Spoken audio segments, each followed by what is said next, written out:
ಎಲ್ರಿಗೂ ನಮಸ್ಕಾರ ಸ್ನೇಹಿತರೆ. ನಾನು ಶುಕ್ರವಾರ ಒಂದು ಪೋಸ್ಟ್ ಹಾಕಿದ್ದೆ ಸ್ನೇಹಿತರೆ. ಸೋಮವಾರದಿಂದ ನಾನು ಉಚಿತ ಪ್ರಯಾಣ ಮಾಡ್ತೀನಿ ನಮ್ಮ ಫಾಲೋವರ್ಸ್ಗೆ ಅಂತೇಳಿ. ಸ್ನೇಹಿತರೆ, ಇವತ್ತು ಸೋಮವಾರ.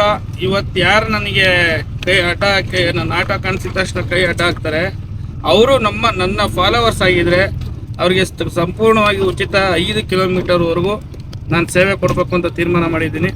ದಯವಿಟ್ಟು ಇವತ್ತು ಯಾರೇ ನಮ್ಮ ಫಾಲೋವರ್ಸ್ ಇದ್ರು ನೋಡಿ, ಆಟೋ ಸ್ಟಾರ್ಟ್ ಆಗಿದೆ. ಸಂಜೆ 6 ಗಂಟೆವರೆಗೂ ಯಾರೇ ನಮ್ಮ ಫಾಲೋವರ್ಸ್ ಬಂದ್ರು ದಯವಿಟ್ಟು ನೀವು ಫಾಲೋ ಮಾಡಿ ತೋರಿಸಿ ಉಚಿತ ಪ್ರಯಾಣಕ್ಕೆ ಅವಕಾಶ ಮಾಡಿಕೊಡಿ. ಹಾಗೆ ಇನ್ನೊಂದು ಗುಡ್ ನ್ಯೂಸ್ ಸ್ನೇಹಿತರೆ, ಇವತ್ತು ವಯಸ್ಕರರು ಅಂದರೆ 80 ವರ್ಷ ದಾಟಿರಬೇಕು ಅಂಥವ್ರಿಗೆ 10 ಕಿಲೋಮೀಟರ್ ಉಚಿತ ಸೇವೆ ಕೊಡ್ತೀನಿ. ನೆಕ್ಸ್ಟು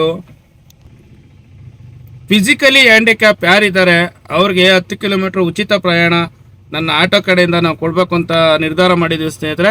ಯಾರು ಫಿಸಿಕಲ್ ಹ್ಯಾಂಡಿಕ್ಯಾಪ್ ಇದ್ದಾರೋ ಅವರು ಫಾಲೋವರ್ಸ್ ಆದರೂ ಪರವಾಗಿಲ್ಲ, ಆಗದೇ ಇದ್ರೂ ಪರವಾಗಿಲ್ಲ, ಅವ್ರ ಸೇವೆ ನಾನು ಮಾಡಬೇಕು ಅಂತ ನಾನು ತೀರ್ಮಾನ ಮಾಡಿದ್ದೀನಿ.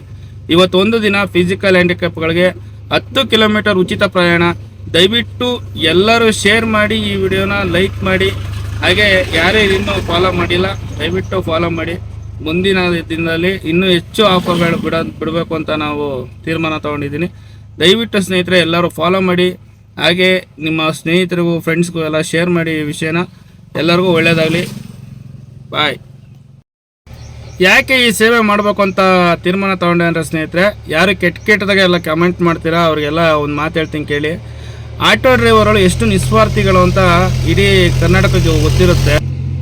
ಇದರಿಂದ ಯಾರು ನನಗೆ ಕಾಸು ಕೊಡೋಲ್ಲ ಸ್ನೇಹಿತರೆ. ನಮ್ಮ ಸ್ವಂತ ಖರ್ಚಿಂದನೇ ನಾವು ಸೇವೆ ಮಾಡೋಕ್ಕೆ ಟ್ರೈ ಮಾಡ್ತಾ ಇದ್ದೀವಿ. ಕಾರಣ ಏನಂದರೆ, ಸಾವಿರಾರು ರೂಪಾಯಿ ದಾನ ಧರ್ಮ ಮಾಡೋಷ್ಟು ಶಕ್ತಿ ನಮಗೆ ದೇವ್ರು ಕೊಟ್ಟಿಲ್ಲ. ಅಟ್ಲೀಸ್ಟು ಒಂದು ತಿಂಗಳ ದುಡಿಮೆಯಲ್ಲಿ ಒಂದು ದಿವಸದ ದುಡಿಮೆಯಾರು ನಾನು ಸೇವೆ ಮಾಡೋಣ ಅಂತ ತೀರ್ಮಾನ ಮಾಡ್ಕೊಂಡಿರೋದು. ಅದಕ್ಕೋಸ್ಕರ ಈ ಸೇವೆ ಮಾಡ್ತಾಯಿದ್ದೀನಿ. ಏನೋ ಉದ್ದೇಶಕ್ಕೆ ಮಾಡ್ತಾವ್ರೆ, ಯಾವುದೋ ಲಾಭಕ್ಕೋಸ್ಕರ ಮಾಡ್ತಾವ್ರೆ ಅಂತ ಯಾರು ದಯವಿಟ್ಟು ತಿಳ್ಕೊಬೇಡಿ. ಯಾರ್ಯಾರು ಶತ್ರುಗಳು, ಹಿತಶತ್ರುಗಳು ಎಲ್ಲರೂ ನಮ್ಗೆ ಬೇಕೇ ಬೇಕು, ಎಲ್ಲರ ಸಪೋರ್ಟು ಬೇಕು. ದಯವಿಟ್ಟು ಕೆಟ್ಟ ಕಮೆಂಟ್ಗಳನ್ನು ಹಾಕಬೇಡಿ. ಮೊನ್ನೆ ಯಾವುದೋ ಒಂದು ದಿನ ಪೂರ್ತಿ ಡ್ಯೂಟಿ ಮಾಡಿದ್ದಕ್ಕೆ ಕೆಟ್ಟ ಕಮೆಂಟ್ ಹಾಕಿದ್ದಾರೆ. ಇರಲಿ, ಅವ್ರಿಗೆಲ್ಲ ಒಳ್ಳೆಯದಾಗಲಿ. ಆದರೆ ನಮ್ಮ ಸೇವೆ ಅಂತೂ ನಿರಂತರವಾಗಿ ಮಾಡೇ ಮಾಡ್ತೀವಿ. ಯಾಕೆ ಅಂದರೆ ಆ ಸೇವೆ ಮಾಡೋದ್ರಲ್ಲಿ ನಮಗೊಂಥರ ತೃಪ್ತಿ ಇರುತ್ತೆ. ಶನಿವಾರ ಭಾನುವಾರ ಬಂತು ಅಂದರೆ ರಜಾ ಮಾಡ್ಕೊಂಡು ಮೋಜು ಮಸ್ತಿ ಮಾಡೋಷ್ಟು ಶಕ್ತಿ ದೇವ್ರು ಕೊಟ್ಟರು ಆದರೂ ನಾವು ಮಾಡಲ್ಲ. ಆ 2 ದಿವಸದ ದುಡಿಮೆ ದುಡಿದು ಜನಗಳ ಸೇವೆ ಮಾಡೋಕ್ಕೆ ನಾವು ಪ್ರಯತ್ನ ಪಡ್ತಾಯಿದ್ದೀನಿ. ಇದರಲ್ಲಿ ಏನಾದ್ರು ಕೆಟ್ಟ ಅಭಿಪ್ರಾಯಗಳು ಏನಾದ್ರು ಇದ್ದರೆ ದಯವಿಟ್ಟು ನನ್ನ ತಪ್ಪೇನಾದಿದ್ರು ಕ್ಷಮೆ ಕೊಡಿ. ಹಾಗೆ ಫಾಲೋ ಮಾಡಿ.